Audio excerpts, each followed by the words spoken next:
పూరా local. Hi hello నమస్తే welcome to పురా లోకల్. రైట్, ఇక మొన్న రోజు మాట్లాడుతూనే ఉన్నాం ఎన్నికల గురించి, ఎలక్షన్ల గురించి, ఓటర్ల గురించి, గట్లనే పోటీ చేసే అభ్యర్థుల గురించి. అయితే ఇక ఏం తక్కువ 3 రోజులు ఉన్నాయి అనుకుంటా. 3 రోజుల ఈ ఎలక్షన్లు కూడా, ఎన్నికలు అదే పోలింగ్ ఓట్లు వేసేది కూడా డేట్ దగ్గర పడ్డాయి. అయితే దీని గురించి ఇటు ఓటర్లు గట్లనే అటు పోటీ చేసే అభ్యర్థులు కూడా మొత్తం ఆగమాగంలో ఉన్నారు. అసలు ఓటు ఎట్లా పడతాయి, ఏం కథ, రేపు ఏమవుతా అని చెప్పేసి.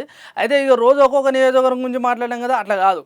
ఇవాళ ఒక నియోజకవర్గంలో ఏ అభ్యర్థులు పోటీ చేస్తున్నారు, ఏ పార్టీల నుంచి ఏంది, ఏం కథ, అసలు రేపు ఇంకా ఏమవుతుంది, ఫలితాల తర్వాత వచ్చే సీట్లు ఏంటి, ఏం కథ, ఒకటా రెండో చెప్పుకునే పోతే ఇట్లాంటి చాలా ఉన్నాయి. అయితే వాటి గురించి ఇలా మొత్తం మాట్లాడుకునే ప్రయత్నం చేద్దాం. అన్న నమస్తే. అన్న నమస్తే బ్రో. అన్న, ఇప్పుడు మొత్తానికి ఫస్ట్ అయితే మనము ఈ ఏదైతే లోక్సభ తెలంగాణ రాష్ట్రంలో ఎన్ని మొత్తం సెగ్మెంట్లు ఉన్నాయి, ఏం కథ, అసలు ఎవరెవరు పోటీ చేస్తారు అభ్యర్థులు, ఒక్కొక్క నియోజకవర్గం గురించి మాట్లాడుకుందాం. రైట్, ఇదేనా మొత్తం నువ్వు తీసుకొచ్చింది? రైట్, ముందుగా ఏందన్నా హైదరాబాద్కి వెళ్ళి మొత్తం 17 పార్లమెంట్ సెగ్మెంట్లు ఉన్నాయి. ఏది మన తెలంగాణ రాష్ట్రం? రైట్, 17 పార్లమెంట్ సెగ్మెంట్లలో హైదరాబాద్ లో చూసినట్లయితే కాంగ్రెస్ నుంచి మహమ్మద్ వలీ ఉల్లా సమీర్ అనేట ఆయన పోటీ చేస్తా ఉన్నాడు. కాంగ్రెస్ నుంచి. బీజేపీ నుంచి కొంపెల్లె మాధవీలత తెలిసిన మన విరంచి హాస్పిటల్. బీఆర్ఎస్ నుంచి గడ్డం శ్రీనివాస్ యాదవ్. ఇక ఎంఐఎం, హైదరాబాద్ అంటేనే కంచుకోట ఎంఐఎం. ఆయన ఎప్పుడు విజయం వ్యక్తి ఓవైసీ, అసదుద్దీన్ ఓవైసీ పోటీ చేస్తా ఉన్నాడు. రైట్, ఇక ఖమ్మం చూసినట్లయితే రామసహాయం రఘురామరెడ్డి, ఈయన పొంగులేటికి రిలేటివ్, పొంగులేటి వియంకుడు. బీజేపీ నుంచి ఏమో తాండ్ర వినోద్ రావు, బీఆర్ఎస్ నుంచి నామ నాగేశ్వరరావు, మాజీ ఎంపీ, సిట్టింగ్ ఎంపీ కూడా. ఆదిలాబాద్ నుంచి ఆదిలాబాద్కి వచ్చేసరికి ఆత్రం సుగుణ, బీజేపీ నుంచి గోడెం నగేష్, బీఆర్ఎస్ నుంచి ఆత్రం సక్కు బరిలో ఉన్నారు.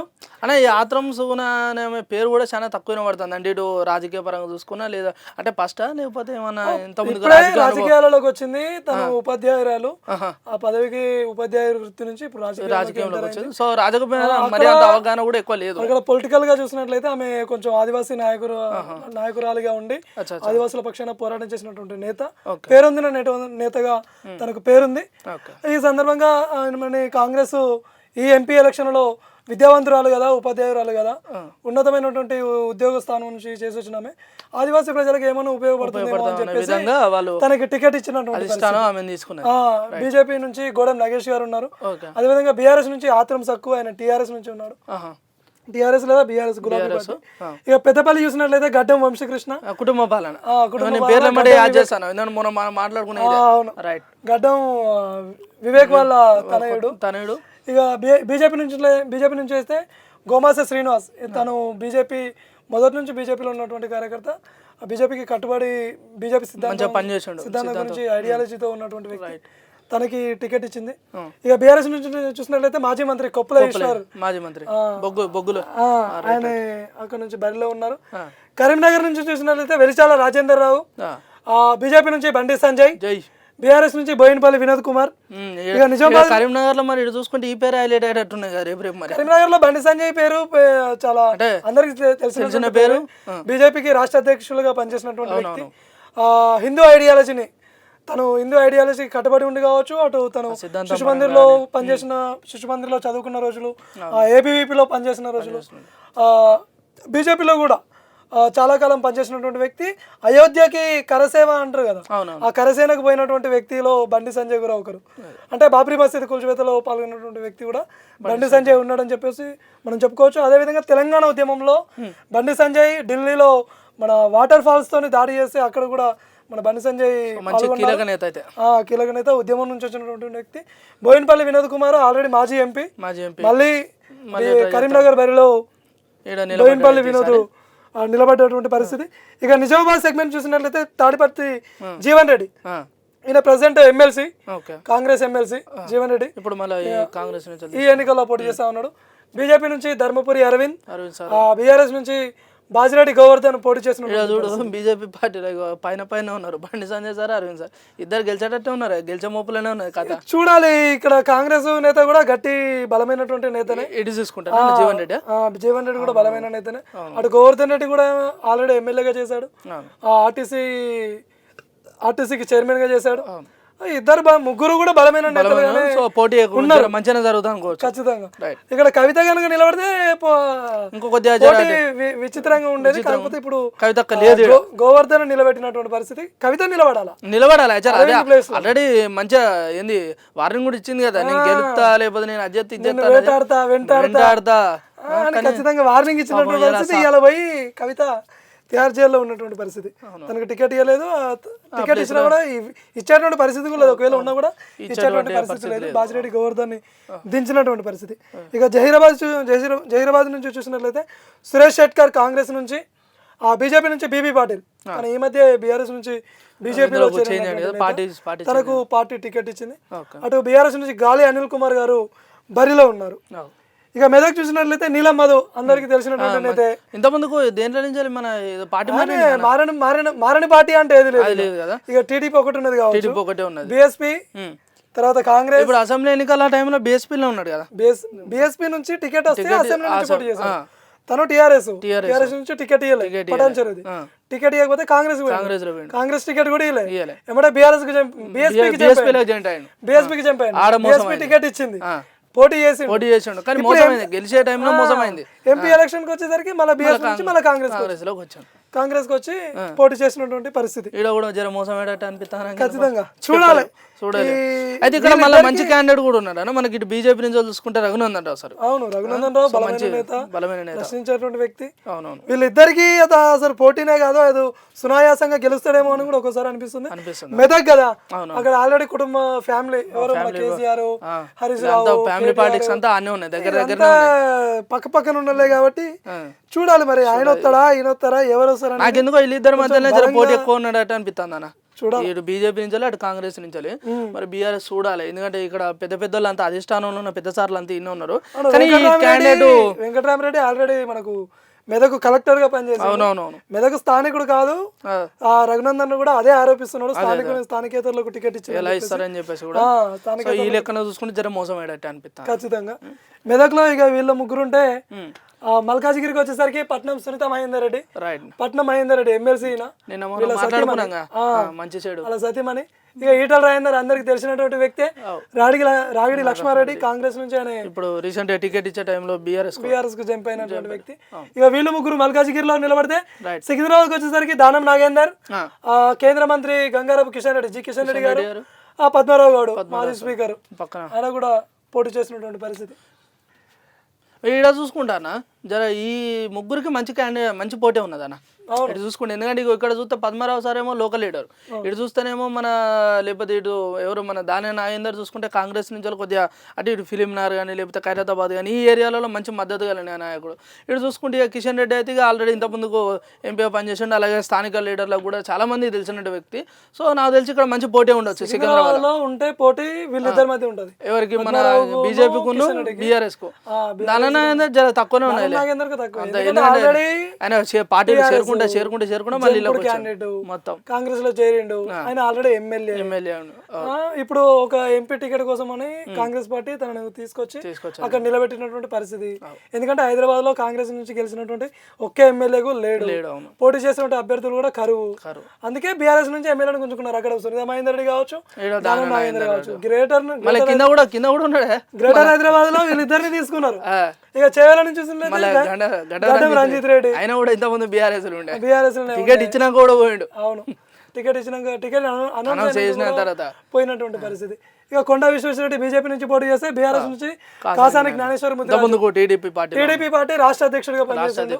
ఆయన బీసీ సంఘ నేతగా ఆయన పేరుంది. ముదిరాజు కమ్యూనిటీ ఆయనకు ఎక్కువ బలం ఉందని చెప్పేసి కూడా ముదిరాజుని చేవేళ్ల నుంచి కేసీఆర్ పని కట్టుకుని ఆయనని బరిలో దింపినటువంటి పరిస్థితి. చూడాలి ఈ లెక్కన నాకు తెలిసి మళ్ళీ వీళ్ళిద్దరి మధ్యలో జర పోటీ ఆడట్టు అనిపిస్తుంది. ముగ్గురు బలమైన నేతలే. కాకపోతే ఒకవేళ ఏమన్నా ఈడ గెలిచే ఆలోచన ఉంటే కనుక అది కేవలం అధికార ప్రభుత్వం అని మాత్రం ఓట్లేస్తారు తప్ప అక్కడ క్యాండిడేట్ ను చూడరు అని చెప్పేసి చాలా క్యాండిడేట్ ను చూడరు. రేవంత్ రెడ్డిని చూసి ఒకవేళ ఆయనకు ఓట్లు పడితేమో కానీ ఆయనను చూసి మాత్రం వ్యక్తిని చూసి ఓట్లు పడితే వీళ్ళిద్దరికి వాడాలి. అందులో ఇంకా ముఖ్యంగా అక్కడ కేసీఆర్ కనుక చూస్తే మాత్రం అక్కడ కూడా ఆయన కూడా ఓట్లు పడవు. జ్ఞానేశ్వర్ ని చూసి మాత్రమే ఆయన పడవు. కావచ్చు, అంటే ఆ ముద్రా సంఘం కానీ లేకపోతే బీసీ కమ్యూనిటీ కానీ, ఇక్కడ మాత్రం కేవలం స్వచ్ఛందంగా ఎవరైతే ఓటర్లు తమ అభివృద్ధి కోరుకునే వాళ్ళు మాత్రం తప్పకుండా బీజేపీకి ఇస్తారని చెప్పి చాలా మంది కూడా అన్నారు. అవును. కొండా విశ్వేశ్వరరెడ్డి, జ్ఞానేశ్వర్ ముదిరాజు మధ్య పోటీ ఉండేటువంటి అవకాశం ఉంది చేవెళ్లలో. ఇక మహబూబ్ నగర్ లో చూసినట్లయితే చల్లా వంశీచంద్ర రెడ్డి, బీజేపీ నుంచి డికే అరుణ, బీఆర్ఎస్ నుంచి మన్నే శ్రీనివాస్ రెడ్డి, జేజమ్మ అంటారు, పాలమూరు జేజమ్మ అంటారు. డికే అరుణ ఆల్రెడీ బీజేపీలో జాతీయ ఉపాధ్యక్షురాలుగా ఉన్నారు, చాలా సీనియర్ నాయకులు కూడా. కాంగ్రెస్ లో చాలా రోజులు పనిచేసినటువంటి నేత. బీజేపీలో 2018 ఆ టైంలో చేరినప్పటి నుంచి కూడా తను బీజేపీలో చాలా పరిస్థితి. తనకు జాతీయ స్థాయిలో జాతీయ ఉపాధ్యక్షురాల పదవి ఇచ్చి తనకి ఇప్పుడు ఎంపీగా బీజేపీ అధిష్టానం బరిలో నిలిపినటువంటి పరిస్థితి. ఇవాళ చూసినట్లయితే డీకే అరుణ తరపున ప్రధాని మోదీ కూడా ప్రచారం చేయడానికి. రేవంత్ రెడ్డి ఈ సెగ్మెంట్ ని చాలా గట్టిగా తీసుకున్నాడు. ఎందుకంటే మహబూబ్ నగర్ లో కొడంగల్ తన సిట్టింగ్ స్థానం, మహబూబ్ నగర్ లో ఎట్లా వేసి కాంగ్రెస్ జెండా పాతాలని చెప్పేసి రేవంత్ రెడ్డి అక్కడ బలంగా ప్రయత్నం చేసినటువంటి పరిస్థితి. చల్లా వంశీచంద్ర రెడ్డి పార్టీలో మొదటి నుంచి ఉన్నటువంటి వ్యక్తి. ఎన్ఎస్యుఐ యూత్ కాంగ్రెస్ లో ఎన్ఎస్యుఐలో పనిచేసి కాంగ్రెస్ లో క్రియాశీలకంగా పనిచేసినటువంటి పరిస్థితి. ఆయనకు పార్టీ అధిష్టానం ఈసారి టికెట్ ఇచ్చింది. వీళ్ళిద్దరి మధ్య ఎక్కువ పోటీ ఉండేటువంటి పరిస్థితి ఉంది. ఇక్కడ వంశీచంద్ర రెడ్డి శ్రీనివాసరెడ్డి ముచ్చట ఏంటన్నట్టు బీఆర్ఎస్ ఆయన అంతే. రేవంత్ రెడ్డి ఆల్రెడీ మహబూబ్ నగర్ లో కాంగ్రెస్ తిష్ట వేసుకొని కూర్చున్నది, బీఆర్ఎస్ నిల్లు. ఎక్కువ పోటీ ఉండేటువంటి అవకాశం ఉంది.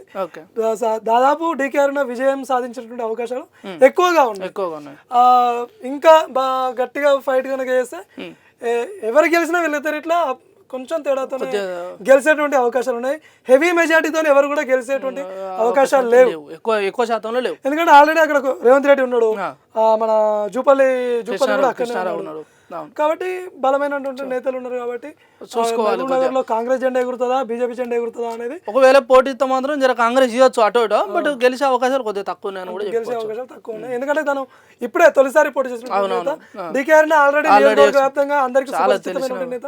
రేవంత్ రెడ్డి ఎట్లా కనుక రాష్ట్రం అంతా తెలుసు, డీకే అరుణ కూడా అందరికి రాష్ట్రం అంతా తెలుసు. మహబూబ్ నగర్ లో ఇక పాలమూరు జేజమ్మ అంటే ఎమ్మటే గుర్తుపడతారు, స్థానికులు అయితే ఎమ్మటే అరే జేజమ్మ అంటే మా జేజమ్మ అని ఎమ్మటే ఓట్లు వేసే పరిస్థితి కూడా పేరే అందుకు వచ్చింది. ఇక నాగర్ కర్నూలు బరిలో మల్లు రవి, కాంగ్రెస్ లో సీనియర్ నేత, పొద్దుగంటి భరత్. ఇటు చూసుకుంటే బీఆర్ఎస్ నుంచి ఆర్ఎస్ అంటే ఇంత ముందు బీఎస్పీ అధ్యక్షుడు, బీఎస్పీ స్టేట్ ప్రెసిడెంట్, బడుగు బలహీన వర్గాలకు సామాజిక వర్గానికి. అలా మాట్లాడుకుందాం అనేది ఒక్క నిమిషం మాట్లాడుకుందాం. మనం అయితే ఇప్పుడు ఈ ఏదైతే పార్టీకి ఒక పెద్ద సారు, అధిష్టానికే పెద్ద సారు, మరి రాష్ట్ర ప్రభుత్వం చూసుకున్నట్టయితే బలుగు ఈ ప్రజలకు నేను అది చేస్తా దళిత బిడ్డలు అంతా నా పార్టీలకు రావాలి, అది చేయాలన్న పెద్ద మనిషి ఇలా పార్టీనే వదిలిపెట్టి పార్టీలో ఉన్న కార్యకర్తల గురించి కానీ లేకపోతే తనకు ఓటేసి కొద్దో గొప్ప గెలిచిన ప్రజల గురించి కూడా ఆలోచించకుండా ఇలా అధికారం లేని పార్టీలోకి వచ్చాడు. పోనీ అధికారంలో ఉన్న పార్టీ అంటే అది వేరు, మరి అధికారం లేని పార్టీ. సో ఇక్కడ ఆర్ఎస్ ప్రవీణ్ కుమార్ మైనస్ ఏంటంటే తను బీఎస్పీ ప్రెసిడెంట్ గా ఉన్నంత కాలం బీఎస్పీలో చేరిన రోజు నుంచి కేసీఆర్ మీదనే ఫైట్ చేసిండు. మళ్ళీ తెల్లారైతే ఆయన మీదనే ఉండదు ఫైట్. కేసీఆర్ ఏం చేసాడు, రుణమాఫీ పోయింది, రైతు బంధు పోయింది, ఇదే పని పొద్దుగా. ఇంత విమర్శించినటువంటి ఆర్ఎస్ ప్రవీణ్ ఎందుకు బీఆర్ఎస్ కు పోయింది అనేది ఆయనే సమాధానం చెప్పాలి. విచిత్రం, చాలా మందికి అసలు అనుమానం అయిపోయింది. అసలు ఆయన పదవికి రాజీనామా చేసిన రోజు, ఆయన పదవి నుంచి వీఆర్ఎస్ తీసుకున్న రోజు అందరూ అన్నారు కదా ఆర్ఎస్ ప్రవీణ్ కుమార్ ని హుజూరాబాద్ బై ఎలక్షన్ లో కేసీఆర్ నిలబెడతాడేమో అన్న ఆలోచన అని అనుకున్నారు. కానీ దానికి భిన్నంగా ఆయన అప్పుడు బీఎస్పీలో చేరి బీఎస్పీలో రాష్ట్ర బాధ్యతలు తీసుకొని బహుజన సమాజ్ పార్టీలో చేరి బహుజన రాజ్యాన్ని తీసుకొస్తా అని చెప్పేసి బలంగా వాదించినటువంటి నేత బహుజన బిడ్డల బతుకుల్లో మట్టి కొట్టిండు, ఆగం చేశాడు. ఆయన నమ్ముకొని స్వేరోలో పనిచేసినటువంటి అనేక మంది నేతలు ఆర్ఎస్ ప్రవీణ్ కుమార్ వెంట తిరిగిళ్ళు, ఆర్ఎస్ ప్రవీణ్ కుమార్ వెంట నడిచారు, ఆయన మాట విన్నారు. కాబట్టి ఆర్ఎస్ ప్రవీణ్ కుమార్ బహుజనుల్ని నిజంగా మోసం చేసిండు. ఈ లెక్కన చూసుకుంటే మోసమే. బహుజన రాజ్యం తీసుకొస్తా, బహుజనులకు అండగా ఉంటా, బహుజనులతోనే ఇక్కడ మనం అధికారం చెలాయించాలి, 80% ఉందన్నటువంటి బహుజనులము ఎందుకు ముఖ్యమంత్రి పీఠాన్ని మేము అధిరోహించము అన్ని వ్యాఖ్యానించినటువంటి ఆర్ఎస్ ప్రవీణ్ ఇలా ఎట్లా వెలమధర దగ్గరికి పోయిండు. మరి ఈ లెక్కన చూసుకుంటే రేపు ఇప్పుడు ఏదైతే జరగబోయే ఎలక్షన్లో మరి ఈయన ఓట్లు పడతాయి అంటావా? అసలు నేను ఏమంటానంటే వీళ్ళకి పోటీ అయితే ఉన్నది. సరే ఇక్కడ చూసుకుంటే వీళ్ళకి పోటీ ఎట్లా ఉంటుంది అనుకో, కాంగ్రెస్ అధికార పార్టీ, లేకపోతే ఇక్కడ చూసుకుంటే బీజేపీ ఎంతో కొంత మోడీ చరిష్మా ఉంది కాబట్టి. బట్ ఇక్కడ ఈ ఆర్ఎస్ ప్రవీణ్కి ఓట్లు పడతాయా? ఒకవేళ కేసీఆర్ను చూసినప్పుడు కేసీఆర్ను చూస్తే అసలే పడే ఓట్లు అవి ఇచ్చడం తెలిసిందే. మరి ఎట్లా గెలుస్తాడు? ఆల్రెడీ ఆయన ఎమ్మెల్యే ఎలక్షన్ లో ఆదిలాబాద్ లో పనిచేసి, అవును, ఆదిలాబాద్ దగ్గర సిర్పూర్లో పోటీ చేసినట్టు. ఇప్పుడు మహబూబ్ నగర్, ఆదిలాబాద్ ఎక్కడ, మహబూబ్ నగర్ ఎక్కడ, నాగర్ కర్నూలుకి వచ్చిండు. కేసీఆర్ కావాలని ఆయన ఎంపీ టికెట్ కోసం అని ఒక రాష్ట్రానికి అధ్యక్షుడిగా, ఒక రాష్ట్ర పార్టీకి, ఒక జాతీయ పార్టీకి రాష్ట్ర కేడర్ లో రాష్ట్ర అధ్యక్షుడికి ఉన్నటువంటి ఆర్ఎస్ ప్రవీణ్ ఒక 17 మందిని తన పార్టీ నుంచి పోటీలో నిలిపేటువంటి బాధ్యతలో ఉన్నటువంటి ఆర్ఎస్ ప్రవీణ్ ఒక అభ్యర్థిగా పోటీ చేసినటువంటి పరిస్థితి చాలా విచిత్రం. చాలా పార్టీకి జంప్ అయ్యి మళ్ళీ అందులో ఆర్ఎస్ ప్రవీణ్ ఈ విషయంలో చాలా తప్పు పని చేశాడు. తన మీద చాలా వ్యతిరేకత వచ్చింది. ఆల్రెడీ ఎవరు మన ఆకునూరి మురళి మాజీ ఐఏఎస్ ఆర్ఎస్ ప్రవీణ్ మీద చాలా ఆగ్రహం వ్యక్తం చేశాడు. ఒక ఎంపీ టికెట్ కోసం, ఒక పదవి కోసం నువ్వు ఇంత ఊడిగం చేస్తావా? నిన్ను నమ్ముకున్న ఓటర్లు ఏమైంది, నిన్ను నమ్ముకున్న నేతలు కార్యకర్తలు ఏడబోయిల్లు. ఎందుకంటే తను బీఎస్పీ లో ఉన్నప్పుడు మన బహుజన రాజ్యం వస్తే విద్యాశాఖ మంత్రి ఆగునూరు మురళి అవుతాడని మాట్లాడినటువంటి పరిస్థితి. మరి ఇలా బీఆర్ఎస్ తోని బహుజన రాజ్యం వస్తుందా? లేదు. పోయింది కదా. నువ్వు పోయిన అధికారంలో ఉన్నప్పుడు డైరెక్ట్ బీఆర్ఎస్ కి పోయినా కూడా నిన్ను ఎవరు అనకపో. నువ్వు ఏదో బీఎస్పీకి వచ్చి ఎస్సీ సామాజిక వర్గాన్ని, ఎస్టీ సామాజిక వర్గాన్ని, బహుజనులని దగ్గరికి వేసుకొని ఇలా అందరి నోట్లో మట్టి కొట్టినావు కదా. నేను నమ్ముకున్న వాళ్ళందరూ పోయినట్టే కదా. కాబట్టి ఈ లెక్కన చూసుకుంటే నాకు తెలిసి మోసమేటట్టున్నా. అందుకే బహుజనులు కావచ్చు, దళితులు కావచ్చు, ఎస్సీ సామాజిక వర్గం కావచ్చు, ఎస్టీ సామాజిక వర్గం కావచ్చు, గిరిజన సామాజిక వర్గం కావచ్చు, ఈ బహుజన రాజ్యం అంటూ ముందుకు వస్తున్నటువంటి నేతలందరూ కూడా చాలా దుర్మార్గంగా వ్యవహరిస్తున్నటువంటి పరిస్థితి. ఎందుకు ఇలా మనం వాళ్ళు వెనక తిరిగాము, మీరు అందరూ వాళ్ళు వెనక తిరిగారు, ఇలా మీకేం మిగిలిచ్చాడు? బహుజన రాజ్యం వచ్చిందా? ఎక్కడ పోయింది? వెలమ రాజ్యము, వెలమ ధరలు అని విమర్శించినటువంటి ఆర్ఎస్ ప్రవీణ్ ఇలా ఎందుకు మరి వెలమ ధర దగ్గరికి పోయాడు? ఎవరి మోచేతి నీళ్ళు తాగడానికి పోయాడు ఆర్ఎస్ ప్రవీణ్ అనేది ఈ బహుజన బిడ్డలు అర్థం చేసుకోవాల్సినటువంటి పరిస్థితి ఉంది. అయితే ఈ లెక్కన చూసుకుంటే అయితే జర ఇక్కడ మోసమయ్యేటట్టే ఉన్నది. నాకు తెలిసి ఓటర్లు ఇది కూడా ఆలోచనలో పెట్టుకొని ఓట్లు వేయని పరిస్థితి కూడా కనబడుతుంది. ఖచ్చితంగా ఎట్లేస్తారు పార్టీ మార్చిన పెద్ద. సరే పార్టీ మార్చిందంటే ఎవరు ఇంత ముందుకు ఎవరు ఉండే కదా, రంజిత్ రెడ్డి లేకపోతే దాని కసుంటల్ అన్న అటోటో నయం. కానీ మరి మొత్తం ఒక ఐపీఎస్ ఉన్నత చదువు చదివిన తనకంటే చాలా విద్యార్థులు కావచ్చు, అనేక మంది తను అభిమానించినటువంటి వాళ్ళు ఇలా తనకు వ్యతిరేకంగా మారినటువంటి పరిస్థితి. తను చేసుకున్న పాపమే. ఇక చూసినట్లయితే నల్గొండలో కుందూరు రఘువీర్ రెడ్డి, జానారెడ్డి తనయుడు, ఇక శానంపూడి సైదిరెడ్డి, ఈయన బీఆర్ఎస్ నుంచి బీజేపీకి వచ్చాడు. కంచర్ల కృష్ణారెడ్డి బీఆర్ఎస్ నుంచి పోటీ చేసినటువంటి పరిస్థితి. ఇక భువనగిరిలో చామల కిరణ్ కుమార్ రెడ్డి, బీజేపీ నుంచి బూర నరసయ్య గౌడ్, కాంగ్రెస్ నుంచి క్యామ మల్లేష్ గారు అని ఇక్కడ చూసుకుంటే భువనగిరి నుంచి చూసుకుంటే కనుక ఇటు కాంగ్రెస్ పార్టీ అయినప్పటికీ ఇక్కడ బీజేపీ అయినా ఇటు బీజేపీ నుంచి బూర నరసయ్య గౌడ్ మొన్న ఏదైతే బైపోల్ ఎలక్షన్లో పార్టీ మారడం జరిగింది. అయితే పార్టీ మారిన తర్వాత కూడా స్థానికులు కానీ ఓటర్లు కానీ చాలా వ్యక్తిగత ఈయనకు చాలా దగ్గర వాళ్ళు. సో ఈసారి జరగబోయే ఎలక్షన్లో ఈయనకు మద్దతు చూపెట్టే భువనగిరిలో ఆల్రెడీ బూర నరసయ్య గౌడ్ మాజీ ఎంపీ. అవునవును. కాంగ్రెస్ కు కంచుకోట అన్నటువంటి భువనగిరిలో తొలిసారి ఆయన ఎంపీగా గెలిచినటువంటి పరిస్థితి. అవునవును. టీఆర్ఎస్ గులాబీ జెండాలు తన చరిష్మాతో. ఇప్పుడు బీజేపీ తర్వాత బీఆర్ఎస్ నుంచి బయటకు వచ్చి బీజేపీలో చేరారు. చాలా రోజుల నుంచి బీజేపీలో క్రమశిక్షణతో పనిచేస్తున్న నేత. నల్గొండ కావచ్చు, అటు భువనగిరిలో కావచ్చు, కాషాయ పార్టీని విస్తరిస్తున్నటువంటి వ్యక్తిగా బూర నరసయ్య గౌడ్ ఉన్నారు. సో అందరికీ సుపరిచితమైనటువంటి వ్యక్తి, తెలియనటువంటి వ్యక్తి కాదు. మరి వాళ్ళకి ఒకవేళ అంటే ఇప్పుడు దాదాపు పార్టీ మారి చాలా రోజులైనప్పటికీ స్థానికులు ఎవరైతే ఓటర్లు ఉంటారో ఓటర్లు మరి ఈ పార్టీ మారిన దృష్టిని కూడా పెట్టుకొని మన ఓట్లేసే అవకాశం ఉందా? ఖచ్చితంగా. ఎందుకంటే ఇప్పుడు కొత్తగా మారినటువంటి వ్యక్తి కాదు, ఎలక్షన్ల కోసం ఆయన మారలేదు కదా. చాలా రోజుల క్రితమే పార్టీ మారాడు. ఇప్పుడు ఈయన అందరికీ తెలుసు. భువనగిరి పరిధిలో చామల కిరణ్ కుమార్ రెడ్డి గారు చాలా మందికి తెలియకపోవచ్చు, చాలా మందికి తక్కువ మందికి తెలుసు. పార్టీలో అందరికి తెలుసు, లోకల్ గా స్థానికంగా గ్రామ స్థాయిలో ఉన్నటువంటి ఇప్పుడు రాజగోపాల్ రెడ్డి, కోమటిరెడ్డి, వెంకటరెడ్డి గుర్తుపడతారు. వాళ్ళు తెలిసినంతగా కిరణ్ కుమార్ రెడ్డి ఎందుకు తెలియదు. కాబట్టి ఇక్కడ వీళ్ళిద్దరి మధ్య పోటీ ఉండేటువంటి అవకాశం ఉంది. బలమైన పోటీ బూర నరసయ్య గౌడ ఇస్తాడు. వీళ్ళిద్దరి మధ్య ఎవరో ఒకరు, వీళ్ళిద్దరు చాలా తక్కువ మెజార్టీతోనే గెలిచేటువంటి అవకాశాలు కూడా భువనగిరి పార్లమెంట్ సెగ్మెంట్ లో ఉన్నాయి. ఇక మహబూబాద్ లో చూసినట్లయితే కాంగ్రెస్ నుంచి పోరిక బలరాం నాయక్, బీజేపీ నుంచి అజ్మీరా సీతారాం నాయక్, బీఆర్ఎస్ నుంచి మాలత్ కవిత. మానుకోట విచిత్రమైనటువంటి సెగ్మెంట్ అన్న.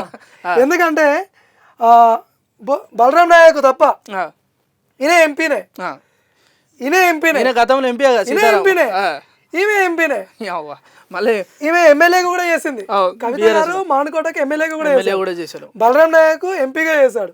ఈ మేడం ఎమ్మెల్యేగా ఉన్నప్పుడు ఈయన ఎంపీగా ఉన్నాడు 2014 ముందు. ఈయన 2014లో ఎంపీ గులాబీ జెండాల. Madam 2018లో MP. మళ్ళీ ఇప్పుడు 2023లో మళ్ళా బరిలో నిలిచారు. అంటే ఇక్కడ ఒకటి మానుకోట ప్రజలు ఒకటి అర్థం చేసుకోవాలా, వీళ్ళు ముగ్గురు ఎంపీలే, వీళ్ళు ముగ్గురు మనకు ఎంపీగా పనిచేసిన వాళ్ళే, మానుకోటకు ఎంపీగా పనిచేసిన వాళ్ళే. మరి ఏం చేసిళ్ళు?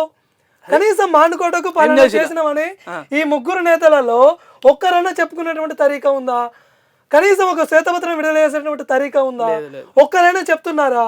బలరాం నాయకు నేను ఇది చేసిన మానుకోటకు అని చెప్పేసి ఒక శ్వేతపత్రం విడుదల చేస్తున్నాడా?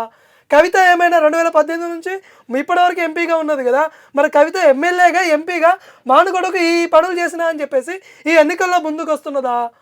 ఇంకో చూసినట్లయితే అజ్మీరా సీతారాం నాయక్ బీజేపీ నుంచి ఉన్నాడు. మరి ఈ బీజేపీ నుంచి పోటీ చేసినటువంటి ఈ నేత కూడా ఇంతకు ముందు బీఆర్ఎస్ నుంచి కూడా ఆ రోజు ఏ అభివృద్ధి పనులు చేయలేదు. టికెట్ కోసం బీజేపీకి వచ్చినటువంటి వ్యక్తి. మరి ఈయన ఏమన్నా శ్వేతపత్రం విడుదల తీసుకొచ్చిండా? మానుకోటకు ఈ ముగ్గురు వ్యక్తులు కూడా ఏం చేసిళ్ళు ఎంపీగా అంటే కనీసం వాళ్ళు చెప్పుకోలేనటువంటి పరిస్థితి. మానుకోట ప్రజలు ఆలోచించి ఓటేయాలా అని ఈ సందర్భంగా తెలియజేస్తారు. ఇక్కడ మొత్తానికి మానుకోటలో ఇక్కడ అభ్యర్థుల పరంగా చూసుకుంటే ఇటు ఓటర్లు అయితే అంటే గల్లబట్టి క్వశ్చన్ అడిగే విధంగా అట్లనే ఓటు కుద్దే విధంగా కూడా ఉండాలి తప్పకుండా. మొన్నటి ఎలక్షన్లలో మురళీ నాయకుని చూసే ఓటేశారు. అవును కాంగ్రెస్ పార్టీని కాదు, మురళీ నాయకుని చూసే ఓటేశారు. కాబట్టి ఈ ఎలక్షన్ లో కూడా ఈ ముగ్గురిట్లో ఎవరిని తేల్చుకోవాలనేది మానుకోట నియోజకవర్గ ప్రజలు తేల్చుకోవాల్సిన పరిస్థితి. ముగ్గురికి ఎవరికి మెజార్టీ వస్తుంది అనేది ఇప్పటికి ఎవరు చెప్పలేకపోతున్నారు. సర్వే సంస్థలు కూడా ఖచ్చితంగా వీళ్ళే గెలుస్తారు అని చెప్పలేకపోతున్నారు. రేవంత్ రెడ్డి వచ్చి బలరాం నాయక్ గెలుస్తాడు, ఆల్రెడీ మాజీ ఎంపీ కదా, ఆల్రెడీ గెలిచిన వాళ్ళేనా, వీళ్ళంతా పనిచేసిన వాళ్ళే. ఇక్కడ కవిత పరిస్థితి ఏంటంటే 2014కి ముందు ఆమె కాంగ్రెస్ లో ఉన్నప్పుడు రోడ్ల మీదకి వచ్చి ధర్నాలు చేస్తే అక్రమంగా కేసులు పెట్టించినటువంటి పరిస్థితి. అంతెందుకు, మాది మానుకోట నియోజకవర్గమే. మా ఊర్లో మేము ధర్నా చేస్తే రచ్చబండ ప్రోగ్రామ్ కు మేడం వస్తే మేము అడ్డుకున్నాం నడి రోడ్డు మీద. అడ్డుకుంటే మా మీద మేము పోలీసుల కాళ్ళు పట్టుకోవాల్సిన పరిస్థితి ఆ రోజు. అంటే కవిత కూడా ఆ రోజు పార్టీ జంప్ అయినటువంటి నేత, టీఆర్ఎస్ లో పుట్టి పెరిగినటువంటి నేత కాదు. టీఆర్ఎస్ లో ఖచ్చితంగా నిక్కచ్చిగా పనిచేసినటువంటి వ్యక్తులకి ఆ రోజు కేసీఆర్ టికెట్ ఇవ్వలేదు, జంపుడు క్యాండిడేట్లకి టికెట్ ఇచ్చాడు. అంతకుముందు శంకర్ నాయక్ ఎమ్మెల్యేగా ఉంటే ఆయన ప్రజారాజ్యం నుంచి వచ్చాడు, ఆయన ఉద్యమం చేసినటువంటి నేత కాదు. కవిత గారు ఉద్యమం చేసిన శంకర్ నాయక్ అయితే అబ్బో మోసాలే, చాలా మోసాలు చెప్పుకుంటూ పోతే చాలా ఉంటాయి. మాస్టర్ ఆయన రాష్ట్రం అంతా తెలుసు. కాబట్టి ఈ ముగ్గురు నేతలలో కూడా ఎవరికి స్పష్టమైనటువంటి మెజార్టీ వస్తుంది, ఎవరు ఖచ్చితంగా గెలుస్తారు అనేది మాత్రం చాలా క్లిష్టంగా మారినటువంటి పరిస్థితి. సర్వే సంస్థలు కూడా ఖచ్చితంగా వీళ్ళకు మెజార్టీ వస్తుంది అని చెప్పలేకపోతున్నారు. ఓటర్ల తీర్పును బట్టి ఆ రోజు మనము అంచనా వేసుకోవాలి. పోలింగ్ సరళిని బట్టి, పోలింగ్ ఎగ్జిట్ పోల్స్ బట్టి ఆ రోజు మనం ఖచ్చితంగా ఎవరు గెలుస్తారు అనేది అంచనా వేసేటువంటి పరిస్థితి ఉంది. ఓటర్లు ఆలోచన చేయాల్సిందే ఖచ్చితంగా. మానుకోట నియోజకవర్గ ప్రజలు ఖచ్చితంగా ఆలోచించుకుని అన్ని నియోజకవర్గాలు ఒక ఎత్తు అయితే ఇదొకటి ఎత్తు. అవును, ఇక్కడ ఓటర్లే మెయిన్ బలంగా ఆలోచించాల్సిన అవసరం ఉన్నది. ఆఖరికి వరంగల్ చూసినట్లయితే కడియం కావ్య కుటుంబ పాలన, పార్టీ పాలన, బీఆర్ఎస్ నుంచి వచ్చిన కడియం శ్రీ వాళ్ళ కూతురే కదా. ఇక బీజేపీ నుంచి ఆరూరు రమేష్, ఈయన బీఆర్ఎస్ నుంచి వచ్చిన. టీఆర్ఎస్ నుంచి మాత్రము మారేపల్లి సుధీర్ కుమార్, బీఆర్ఎస్ లో మొదటి నుంచి పనిచేసినటువంటి నేత, ఉద్యమ నాయకుడు. తనకి ఈసారి బీఆర్ఎస్ అధిష్టానము కేసీఆర్ టికెట్ ఇచ్చిన పరిస్థితి. ఉద్యమ నాయకుల్ని ఇవాళ గుర్తిస్తున్నాడు. ఏది పార్టీ ప్రభుత్వం లేనప్పుడు, ప్రభుత్వం ఉన్నప్పుడు ఏ విద్యార్థి గుర్తుకు రాలే, అసలు ఏం చేయలేదు. ఆయన నిరుద్యోగుల వల్లనే మోసం అయిపోయింది అన్న. మాట్లాడదాం దాని గురించి మాట్లాడదాం. ఈ ముగ్గురిట్లో కూడా ఇక్కడ కూడా బలమైనటువంటి పోటీ. ఇక్కడ ఒకవేళ కాంగ్రెస్ నుంచి చూసుకుంటే కనుక కడియం చూసే కావ్య కోట్లు ఎత్తా తప్ప నాకు తెలిసి, ఎందుకంటే తనకి ఎలాంటి రాజకీయ అవగాహన లేదు, అలాగే తనకు అంత తెలియదు కూడా, స్థానికులో కూడా ఎక్కువ తెలియదు. ఇక ఆరూరు రమేష్ చూసుకుంటే కనుక పార్టీ మారింది కాబట్టి కొద్దిగా బీజేపీలో కష్టమే, కానీ ఒకవేళ మోదీ చరిష్మా ఏమన్నా ఉంటే కనుక కలిసి వస్తుంది. ఖచ్చితంగా బీజేపీ ఎవరు నిలబడ్డా బీజేపీకి వేసేటోళ్ళు ఉంటారు, అంతే ఎవరన్నా నిలబడ మొత్తం బీజేపీకి వేసాం అనేటి వాళ్ళు కూడా ఉంటారు. అట్లాంటి వాళ్ళతో ఈయన కలిసి వచ్చే అవకాశాలు ఉన్నాయి. ఇక్కడ కడియం శ్రీహరి ప్రభావము కావ్యకు కలిసి వచ్చేటువంటి అవకాశం ఉంది. మారేపల్లి సుధీర్ కుమార్ అంటే బీఆర్ఎస్ లో నిక్కచ్చిగా పనిచేసినటువంటి నేత. తన అనుచర బలము, తన అనుచర గణము, కేసీఆర్ యొక్క చరిష్మా, కేటీఆర్ యొక్క అక్కడ ఉన్నటువంటి ఫ్యాన్ ఫాలోయింగ్ కావచ్చు, సుధీర్ కుమార్ కు కలిసేటువంటి అవకాశం ఉంది. ఉద్యమ నాయకులు కూడా సుధీర్ కుమార్ కు అండగా నిలబడేటువంటి అవకాశాలు కూడా ఉన్నాయి. ఏ పార్టీలో ఉన్నా కూడా తను ఉద్యమం చేశాడు కదా అని చెప్పేసి తన మీద సానుభూతితోనే ఓటేయచ్చు. ఉద్యమ నేతగా కూడా సుధీర్ కుమార్కి అండగా నిలబడేటువంటి అవకాశాలు కూడా వరంగల్ పరిధిలో ఉన్నాయి. ముఖ్యంగా వీళ్ళిద్దరి బీజేపీ బీఆర్ఎస్ మధ్య మంచి పోటీ, బీజేపీ కాంగ్రెస్ మధ్య పోటీ ఉండేటువంటి అవకాశాలు ఎక్కువగా ఉన్నాయి. రైట్, మొత్తానికి మనం దాదాపు ఇప్పుడు 17 దాదాపు అయింది, చాలా మొత్తం 17 అయిపోయింది కదా. 17 నియోజకవర్గాలు మొత్తం చూసేసినాము. అభ్యర్థులు ఎవరు ఏంది, ఒక దగ్గర అభ్యర్థులు గట్టిగుంటూ ఇంకో దగ్గర ఓటర్లు గట్టిగున్నారు. ఈ లెక్కన కూడా చూసుకుని కొంతమంది నాయకులు పార్టీలు మారడం. సో ఈ పార్టీ మారిన దాన్ని బట్టి రేపు ఓటర్లు కూడా కొద్దిగా జర అటు ఇటు చేసే ఆలోచన.